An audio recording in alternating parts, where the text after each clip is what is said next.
So we're at this arts festival, and they sent us into this field to park, and of course we got stuck in the mud. It's been raining the last couple days, but look at this mess.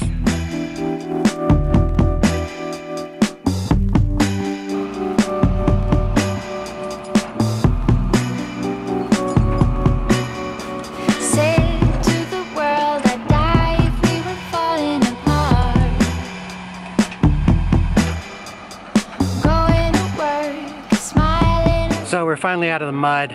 What a mess. But now we're checking out the Crozet Arts Festival here, just outside Charlottesville. But more importantly, it's Saturday, and I'm allowing myself one cheat meal on Saturdays instead of a low-carb meal. And so I'm very excited about eating later.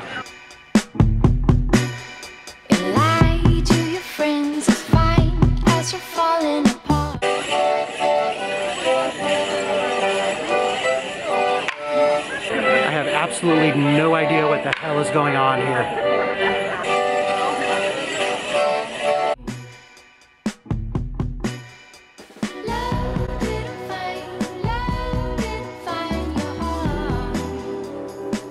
This is my friend Harper. She says hi. She works, or she didn't work. You don't work yet, do you? No. No, she is the daughter of one of my wife's co-workers. Say hi to YouTube. Do you have anything you want to say to 1,000 bitter poker players? Keep on playing poker. Good idea.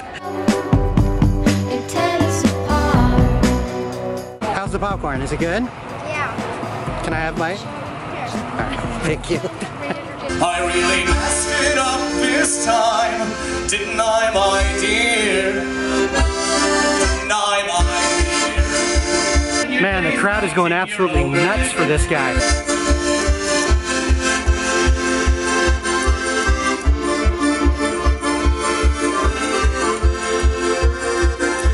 The art festival was super fun. All right, not super fun, but it was fun. But now it's time for the cheat meal. I think we're going for a pizza, so cheat meal, yes. Religion is something to try when you're falling apart. It's time for the cheat meal. Very excited.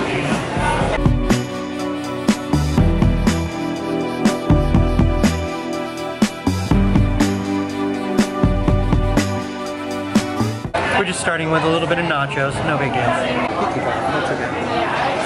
And here's the pizza. It looks pretty good.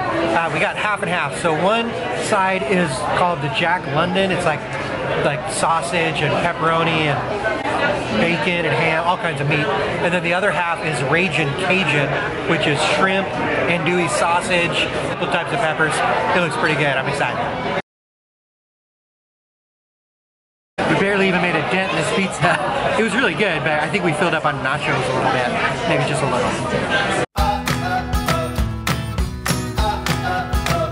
In addition to doing the low-carb diet, I've been trying to get a little more exercise, especially walking. One of the things that's helped is that my work is actually on the top of a mountain, be it a very small mountain, but it is a mountain. So instead of taking the shuttle down, I've been walking down the mountain trail every day after work. And it's pretty beautiful. Check this thing out.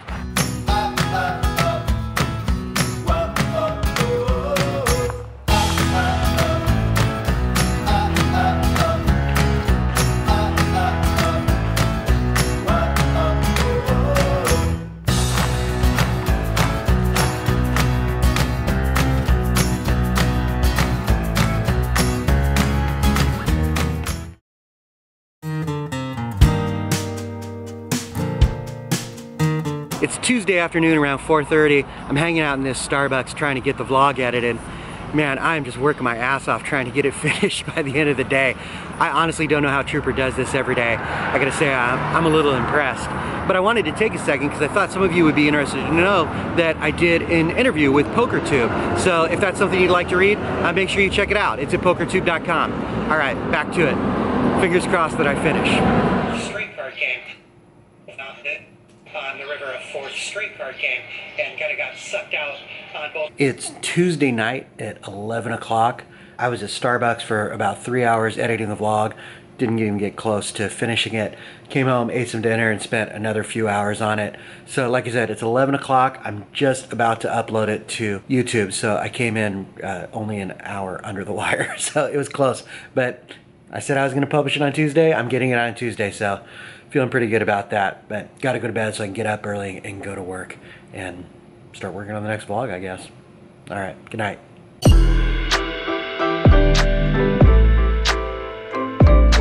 It's Friday, just after noon, and I was gonna go play today at MGM National Harbor, but I'm getting kind of a late start here, and I know that the MGM is just gonna be a mob scene. Fridays and Saturdays and Sundays too there can just be horrible on the wait list if you don't get there real early. So I think instead I'm gonna head out to Hollywood Casino in West Virginia there. Like I've told you guys before, they've got a good high hand promo. I think it's $500 an hour. And so that brings in a pretty good crowd. It's not the MGM, but the action should be decent. So I'm gonna head out there. I'll see you in a bit.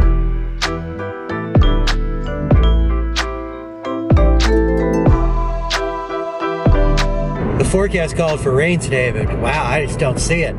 It's just all big, fluffy white clouds and green rolling hills. It's really just a beautiful day, but it's Virginia. That could change in a moment.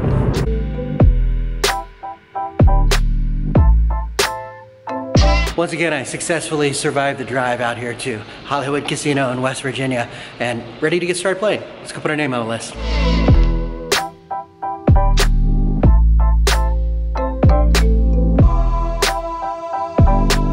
First break, in a pretty good game. I'm up about $100, I guess. There's a couple of very loose, passive kind of calling stations at my table, so nothing makes for a more pleasant game than having loose, passive calling stations at your tables.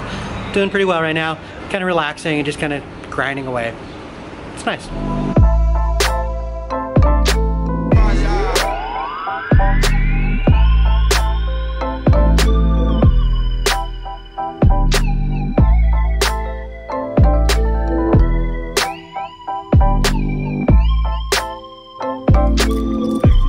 As I hope you guys have noticed, I'm always trying to improve this vlog. And to that end, I wanted to ask you guys a question about my hand analysis. Like a lot of you out there, I'm not a professional player. I'm just low limit player trying to get better at the game, kind of one session at a time. So I'm curious how much value you guys find in this hand analysis I do. I know that often my hand analysis is flawed and very debatable at the least. And I've always just tried to be honest about it and get some feedback from you guys on what you think about how I play the hands. So I'm kind of curious what you guys think. Do you guys find any value in the hand analysis, or do you kind of like the other stuff and wish I would do away with it? Or maybe you're indifferent to it. I'd love to hear what you guys have to think. Leave a comment in the comment section below, or take this poll. I'm gonna put another poll up. It's gonna be up here in the right-hand corner, this corner.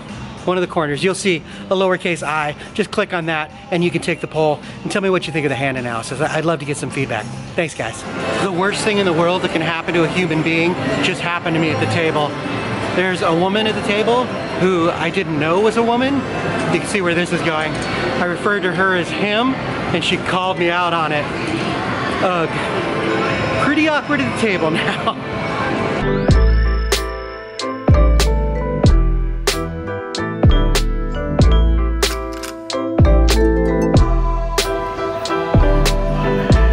So let's talk for a second about this weight loss challenge and what my punishment's gonna be if I'm not successful, which I'm gonna be successful, damn it.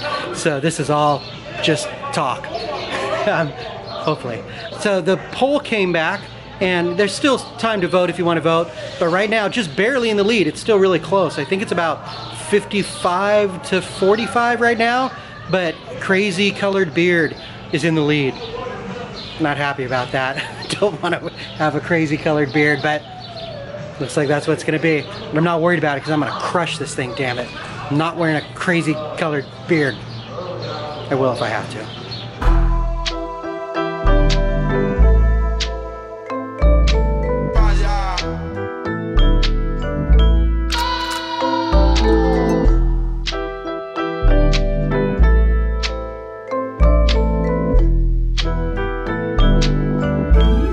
Have any really interesting hands to talk about this session, but instead let's just go back to the house and talk about the most pivotal hand of the session. Like I said, this was the pivotal hand for the day.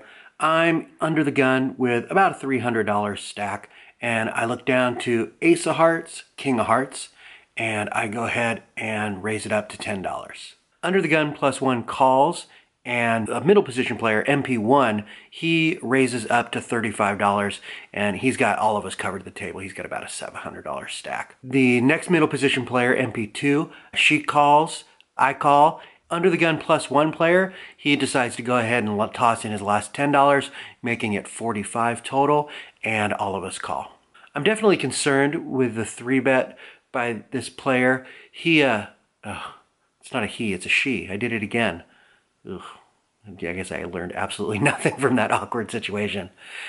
Anyway, this lady makes a 3-bet. Anybody who plays these stakes knows that 3-bets are really rare at this level and almost always screams queens plus, usually aces and kings. So I'm a little concerned by the bet.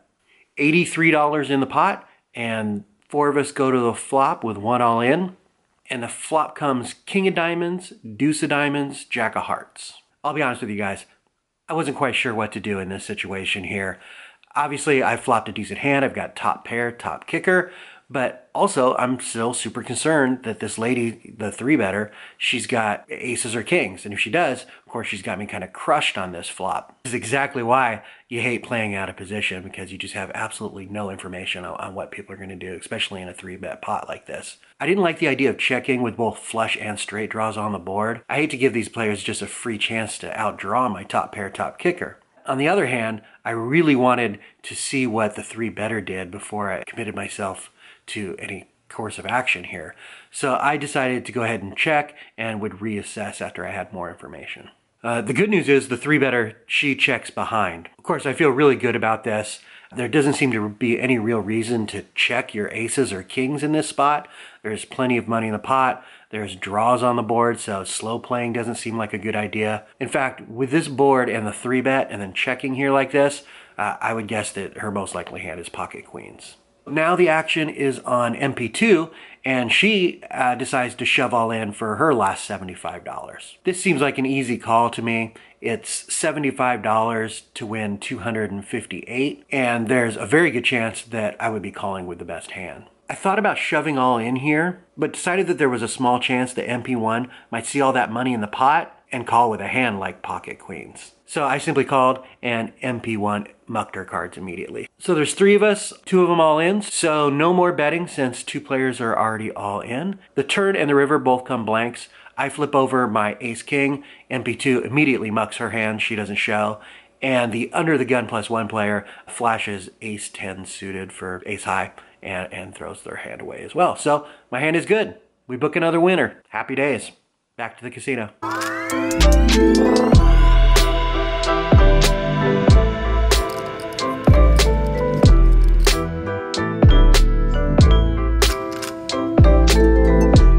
Session's over. Had a good one. Plus 380 for the day. Really good considering I only played 3 hours. So feeling great about that. As always, remember to smash that subscribe button and the like button. And thank you guys for watching. I'll see you in the next video.